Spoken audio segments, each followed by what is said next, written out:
Rollins and programs that Seth Rollins has coming up with Randy Orton and Roman Reigns. I don't really have a great deal of faith in Orton or Reigns to take the title off Seth Rollins because Rollins needs the momentum, and that title could give Seth Rollins the momentum he needs. You know, we've seen momentum given to Roman Reigns and Dean Ambrose. They've been unable to run with momentum since the separation of the Shield.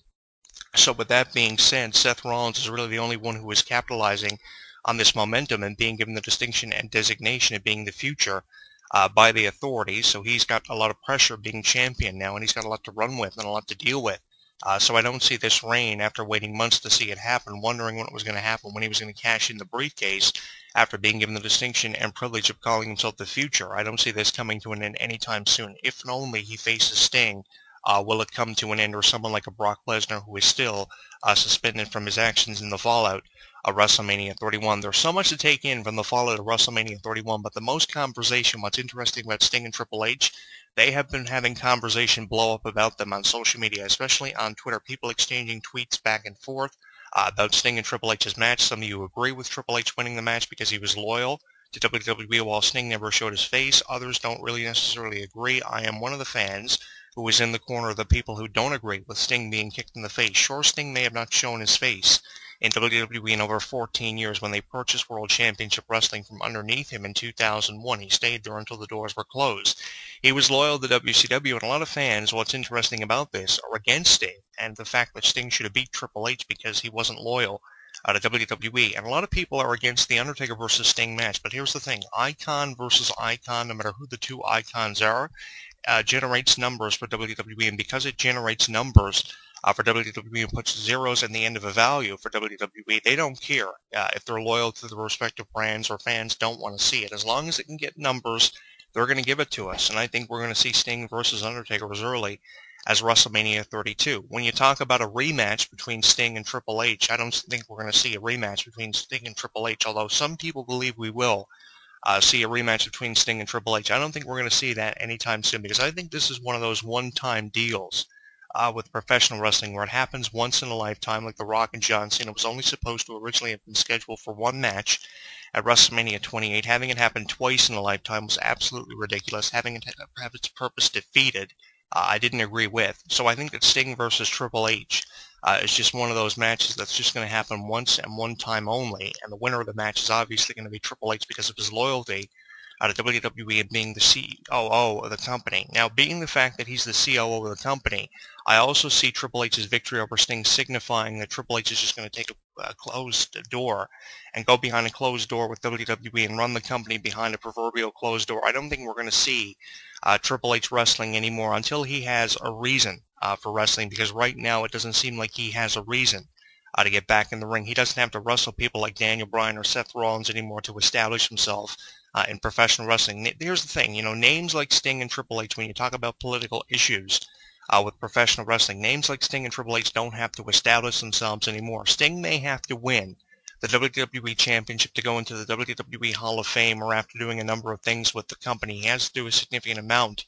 to go into the Hall of Fame. But here's the thing, Sting and Triple H don't need to keep wrestling all the time. They need to wrestle probably once or twice a year just to let everybody know that they're still around. People like Sting don't need the WWE Championship, and Triple H, by far, the last thing he needs is to be a 15 or 16-time champion. That 15-time reign honor has been given to John Cena. He's obviously been given the distinction to surpass the legacies of people like Ric Flair, although I don't see it happening because that's just a slap in the face of Ric Flair. And the good thing about Triple H is he realizes he doesn't need that 16th title reign or that 17th title reign. What was interesting about Triple H's storyline in WWE 12 is that he became a 17-time champion, surpassing the record of every wrestler and the record of Ric Flair. That was so stupid and pathetic. Its purpose was completely defeated. It was kind of teasing that Triple H was going to be a 17-time champion. That will never happen, and he realizes that. And I have a great deal of respect for Triple H realizing that he will never be a 15 or 16-time champion, and for not even wanting to be a 15 or 16-time champion, because that would be a slap in the face to Ric Flair. How others feel about that, when you talk about John Cena's and Randy Orton's, they may think differently. But the thing about Triple H is you have to have a great deal of respect for is the fact that he doesn't want to be a 16 or a 17-time champion. He doesn't even want to come one title win away from tying the record of Ric Flair or surpassing it by going to 17. I have a great deal of respect for Triple H for that. And that may be the only thing that I have respect for Triple H for doing. I don't have respect for Triple H with his direction of WWE. A lot of the decisions that he makes as a COO, I shudder to think what kind of position WWE will be left with, what kind of proverbial corner it will be left back into, and what kind of circumstances we'll have to deal with when Vince McMahon is dead and Triple H runs this solely with his wife Stephanie by his side, being a creative writer, writing all those pathetic romantic storylines over the years that we've seen that have been absolutely detestable. I absolutely detest that. I don't know how Triple H thinks he's going to run WWE when he has very little experience running the WWE. I think he's still learning the ropes himself. And what's really interesting about Triple H is, he'll criticize people on the internet for their political views when it comes to professional wrestling. He'll jump on me in promos on Monday Night Raw and think he's going to get away with it. But here's the thing, Triple H himself is still learning the ropes of professional wrestling, and there's never going to be a day, if you want to talk about political issues that arise all the time, there's never going to be a day in professional wrestling when you're going to know everything there is to know about the business, and Triple H falls into that category. He can't come out in a ring, a 20 by 20 foot ring, week in and week out on Raw and SmackDown and say he knows everything there is to know about the proverbial closed door and what goes on behind it or the professional wrestling business, because he doesn't. In 1995, even before that, in 1993, 1994, he competed in independent promotions known as Terror Rising, and he didn't know anything about the business. He was just learning the ropes. In 1995, he was given a job by Vince McMahon, given an opportunity, as he put it in a promo leading into his match with Sting, and he was given an opportunity. He was wrestling people like Jake the Snake Roberts, Stone Cold Steve Austin, and Duke the Dumpster Droese in the first match of In Your House pay-per-views, putting WWE over for a bigger main event that would happen that night. He was also working a lot of house shows back in the mid-'90s. I saw him compete at a lot of house shows in the 90s, probably 3 or 4 house shows I had the privilege of attending back in the 90s, and I wasn't very old then. And I found Triple H on those nights that I saw him perform live not to be the most entertaining one in comparison to a Shawn Michaels or an Undertaker, so he still had a long way to go at that point, and he still does 15 years later, because there's never going to be a day when you're going to know everything there is to know about the professional wrestling business. If there's such thing as a proverbial high horse in professional wrestling, maybe Triple H has been riding that high horse a little bit too long. He needs to get off that high horse. The thing about Sting is,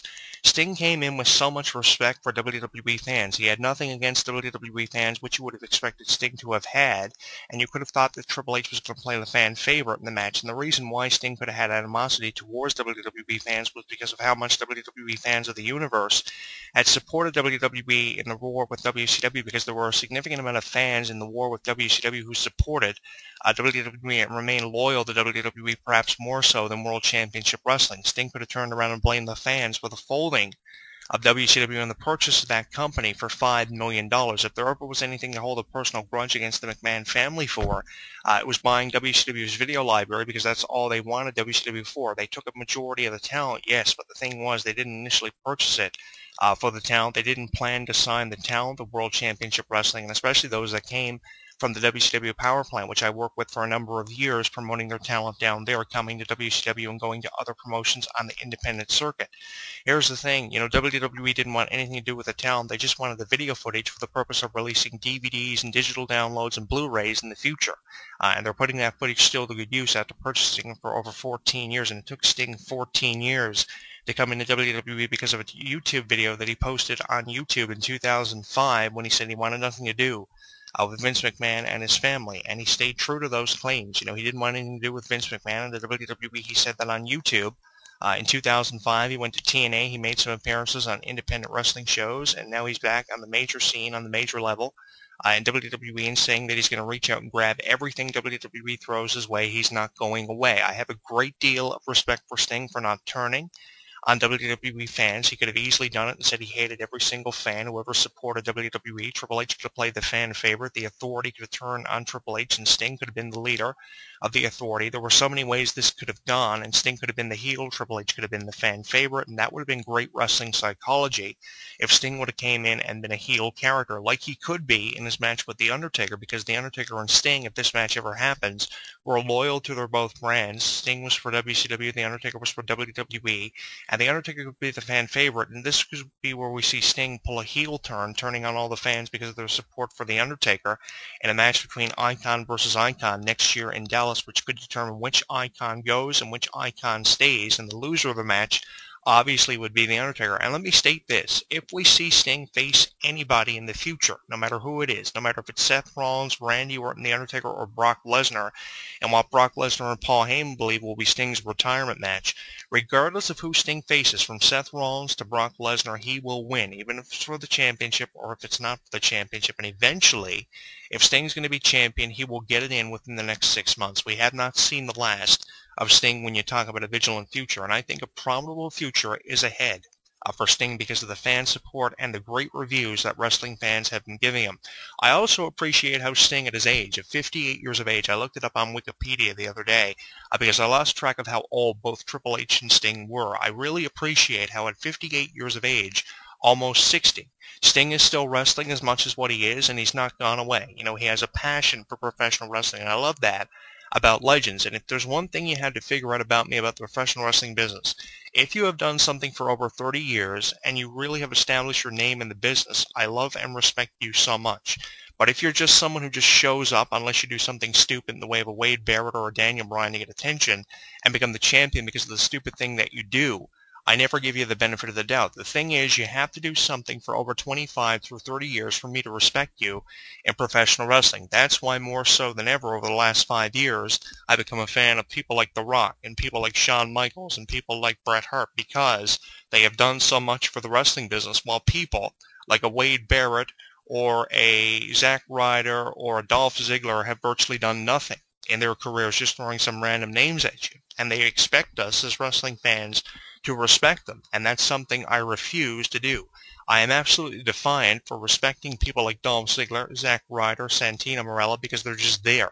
They're just there. They've done nothing in the professional wrestling business. 1 or 2 intercontinental title reigns,